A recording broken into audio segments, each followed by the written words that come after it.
China's pursuit of domestic and regional AI hegemony will have consequential impacts on the Chinese Communist Party and President Xi Jinping's consolidation of power, the promotion of social stability in China and China's efforts to leapfrog its economic development.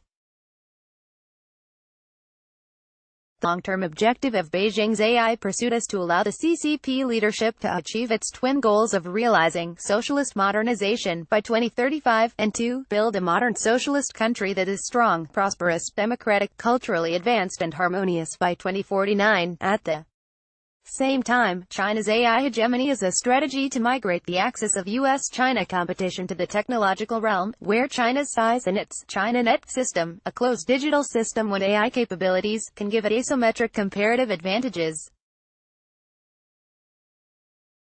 If this strategy is successfully executed, China will reshape global trade and further secure its core interests. China is accumulating vast amounts of metadata from its 1.4 billion citizens to develop, refine and deploy its AI systems. Kai-Fu Lee, author of AI Superpowers, China, Silicon Valley, and the New World Order, describes this data abundance with the analogy, if data were petroleum in the artificial intelligence era, then China would be Saudi Arabia. China's quest for AI dominance is a component of its Made in China 2025 national development strategy to transition its economy away from heavy manufacturing and toward high technology, services and robotics. Successfully creating an AI-based digital economy, therefore, would help enable China to achieve this goal and completely change its economic growth model. As of November, approximately 40% of China's total GDP was generated by the manufacturing sector, and 51.6% by the services sector. Compared with other East Asian countries, the share of the services sector in China is still less than South Korea, 60%, Japan, 70%, and others.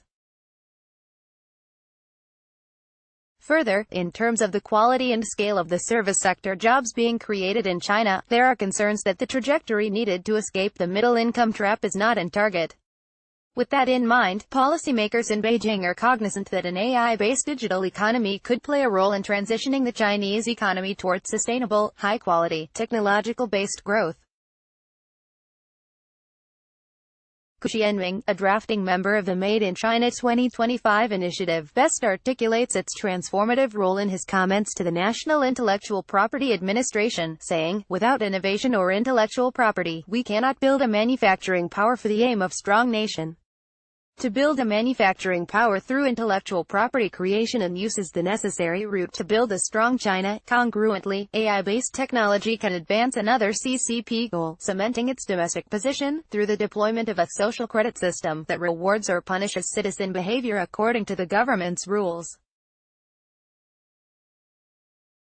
Rewards include privileged access to services, housing and reduced travel restrictions. In contrast, penalties associated with anti-government activities would result in low social credit scores and a reduction of social benefits individuals can receive, effectively isolating political and social malcontents. As a closed digital system with AI capabilities, the development of ChinaNet will impact the evolution of the Belt and Road Initiative and the integrity of the global production network. States participating in the BRI may find that they must adopt the ChinaNet system to maximize their benefits, including access to the plethora of digital apps connected to ChinaNet's cashless payment system, thereby decreasing costs and increasing the speed and efficiency of commerce. Importantly, this system provides access to the largest digital market on the planet. For emerging states along the BRI, these new capabilities would be game-changing in terms of promoting socio-economic development. Potentially outweighing the benefits of the BRI's digital corridor may be the closed nature of the ChinaNet system and the associated lack of privacy protection, which might allow the Chinese government to access private information when and how it sees fit.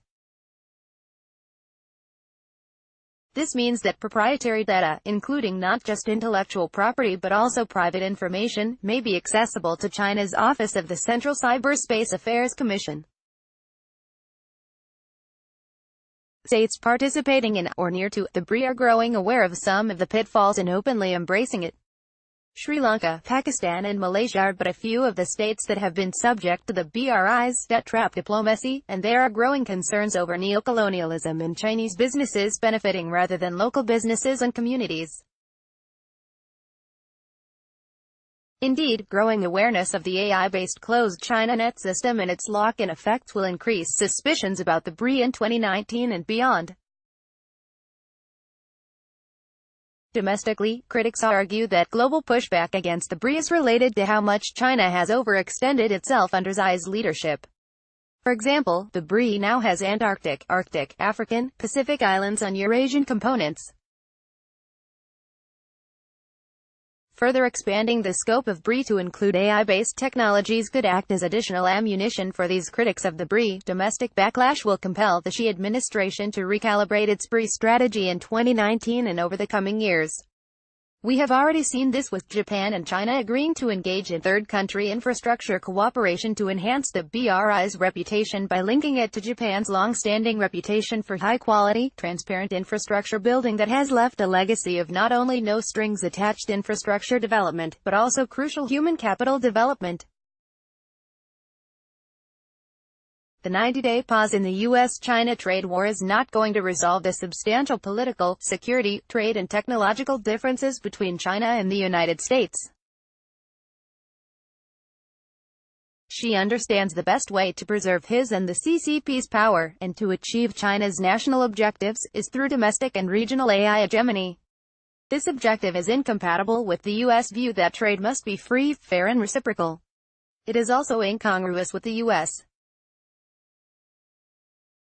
position that the market, not governments, should determine how markets work.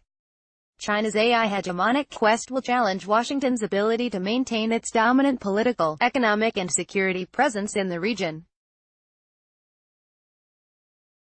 The US, the European Union, Japan and other like-minded countries may need to pool their AI resources to outcompete China in the race for AI hegemony.